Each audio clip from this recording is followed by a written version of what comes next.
Welcome to the Home Downsizing Show. My name is Ben Souchek, your host and the owner and founder of Home Downsizing Solutions.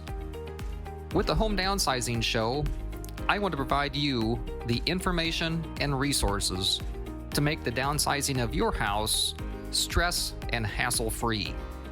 So sit back and enjoy the show. Thank you for joining us.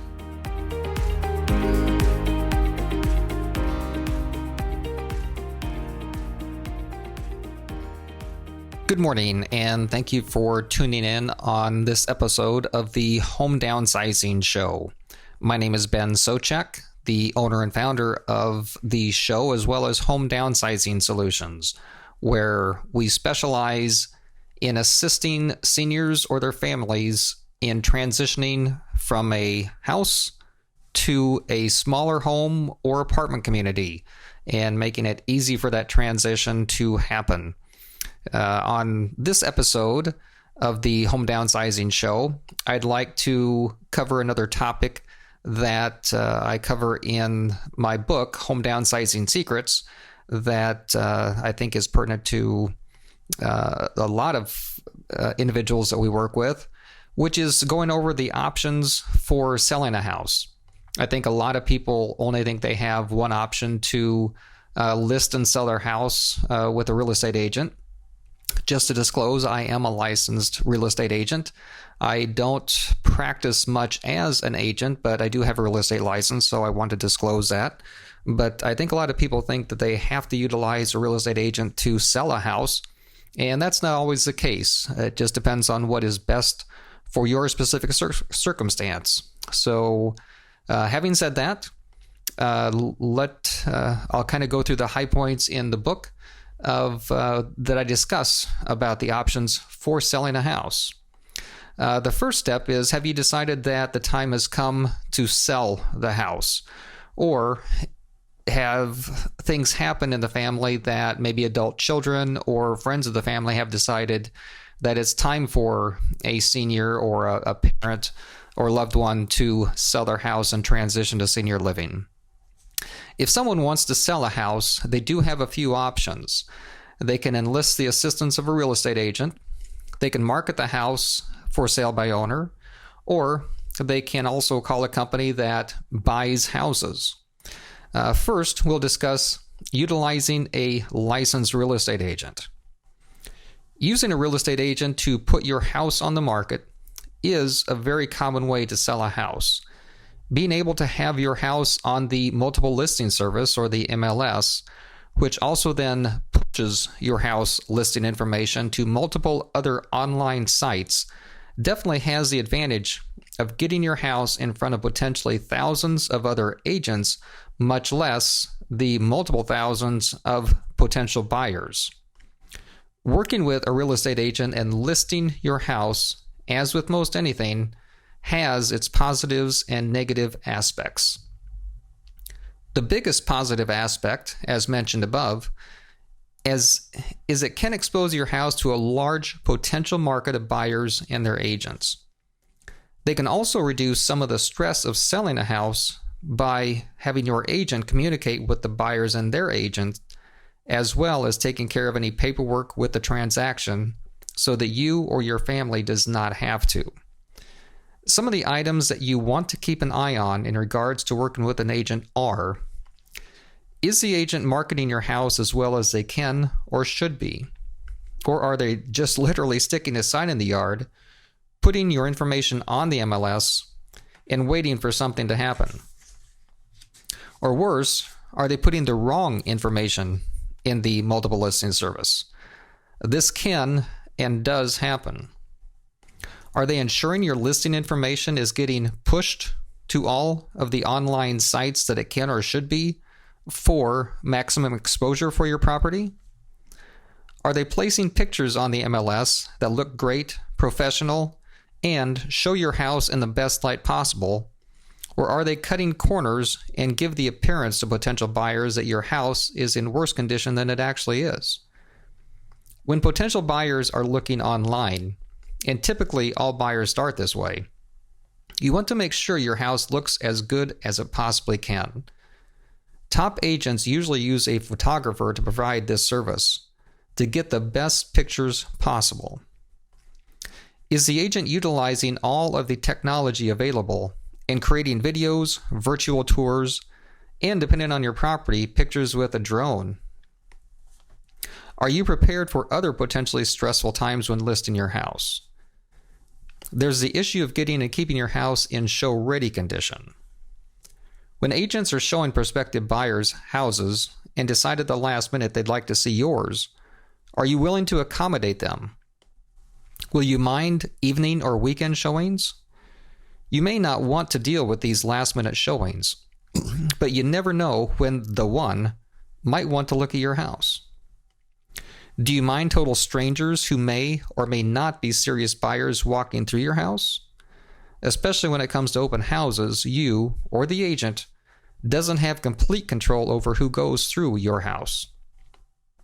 One of the biggest things to realize when listing your house is that the agent has no skin in the game. Yes, they should be working for you, but the reality is they don't have much to lose if your house doesn't sell, except for the time they have put in. A common problem I have seen over the years is that agents can be overly optimistic about what a seller will net from the sale if they list their house in an effort to get a listing. When the seller does list and the house doesn't sell, they start to work on the seller for a price reduction, with other price reductions to follow until the house sells or the listing just expires. This can create a very unrealistic expectation for a seller of what they think they will net from the sale of the house. Let's discuss next for sale by owner, or FSBOs. There certainly is an appeal to marketing your house yourself and hopefully saving the 5 to 7% typical commissions that would be paid to real estate agents. This hopeful savings can disappear very quickly, though, because of a couple items. One, the bottom line is, you still need to do something to attract a buyer. Depending on the current market, this may be more or less challenging. Attracting a buyer can take money and will certainly take your time. Everyone's situation is different, so you will need to determine how much of a cost this is to you. Two, most buyers have an agent they are working with to represent them. The buyer knows the seller is trying to sell their house and not pay commissions, so will typically always ask the seller to pay a commission to their agent. This is negotiable, but is something you would most likely have to take into consideration and be aware of. Whether the buyer has an agent or not, just as above, they know you are trying to save money by not paying commissions, and will likely try to reduce the price of the house by at least as much as what commissions would have been. Again, this is negotiable, but with all negotiations, it comes down to how much you want to sell the house versus how much the buyer wants to buy the house. How will you attract potential buyers? A sign in the yard, maybe with a flyer box, newspaper ads or other publications, flyers at work or in stores? Do you have the ability to get your house online and exposed to potential buyers looking for a house to buy online? Are you going to screen potential buyers to ensure that they have the financial ability to purchase your house? I would recommend not allowing just anyone to walk through your house. You never know what their motivations may be if you don't have some type of screening for them. One way or another, you need to get the message out that you have a house for sale to attract potential buyers. A seller may get lucky and, combined with a hot housing market, be able to find a buyer. But in most normal markets, or especially in a buyer's market, this will require time, money, and a good deal of effort to be successful. If you are fortunate enough to find a buyer, are they actually able to buy the house? Do they have the funds or ability to get a loan? One of the most frustrating things when selling a house is to find a buyer, be told that they have been pre-approved for a loan, only to find out this so-called pre-approval is conditional on a number of items that the lender hasn't bothered to check yet. Depending on the type of pre-approval the potential buyer has, the lender may have all the documentation they need for the loan and are just waiting for the buyer to find a house.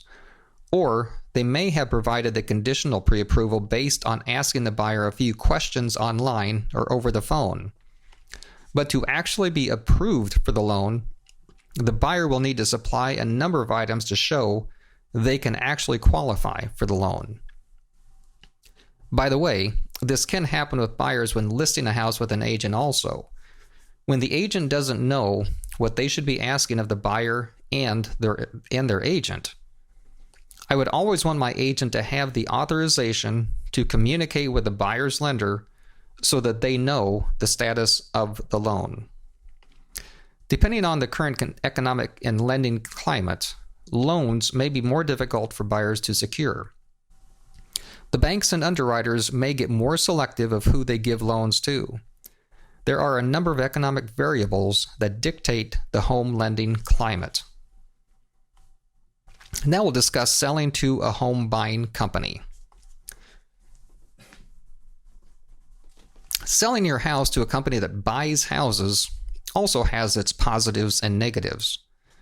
The negatives are the real or perceived thought that a seller may net less from the sale of their house than if they sell with an agent or for sale by owner. The thought of all that those home buyers do is give lowball offers. The thought of, if they tell me they can buy my house for cash, will they actually be able to? Does this person or company really know what they're doing? And so forth. I have encountered buyers that said they could buy with cash, but realized later the only way that they could do that was to apply for a loan or line of credit on the house that they were buying. Therefore, they were not being truthful. They weren't a cash buyer at all. To protect yourself with this type of situation, ask for a proof of funds, or at least contact the title company you are supposed to be closing with as a reference, and ask if the buyer is real and if they can actually do what they say they can.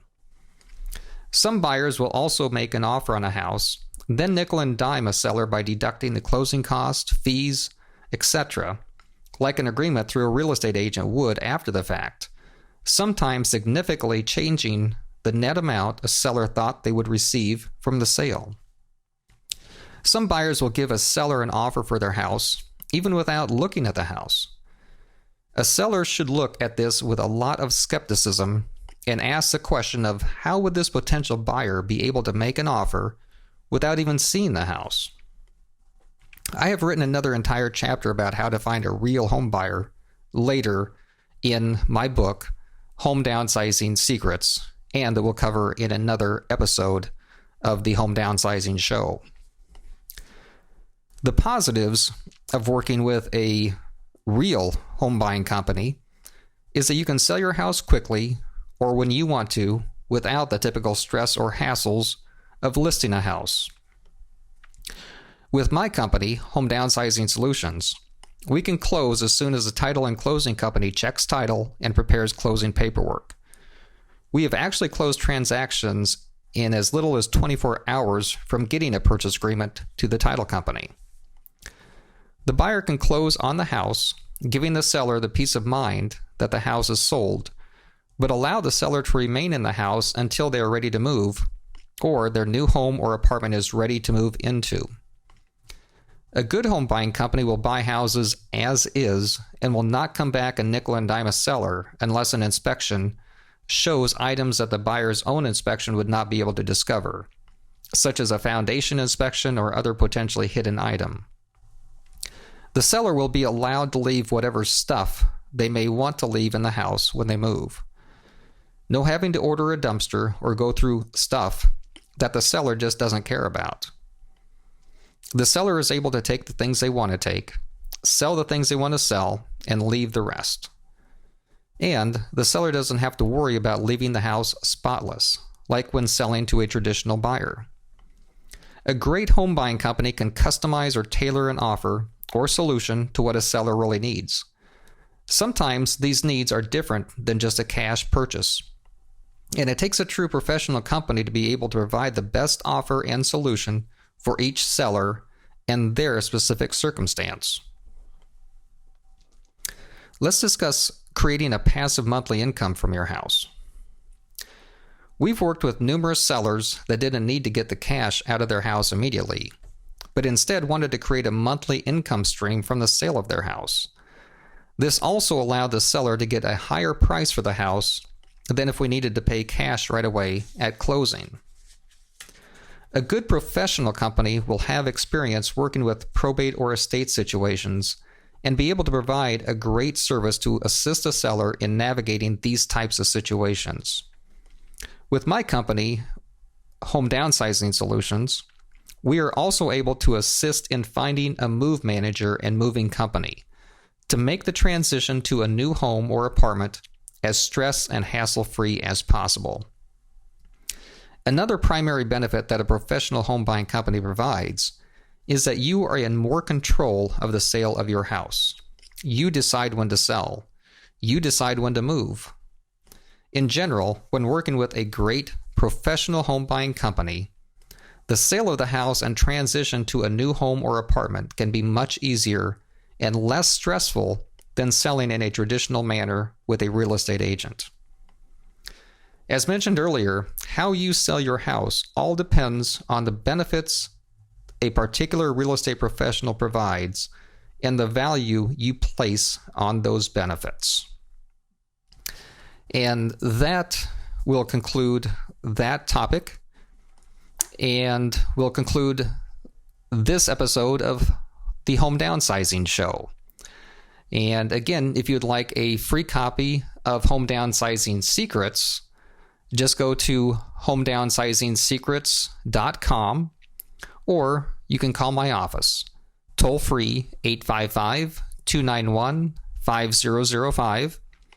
Again, that's 855-291-5005. And we'd be happy to send that out right away. Thank you again for listening to this episode of the Home Downsizing Show, and I hope you have a great week. Thank you.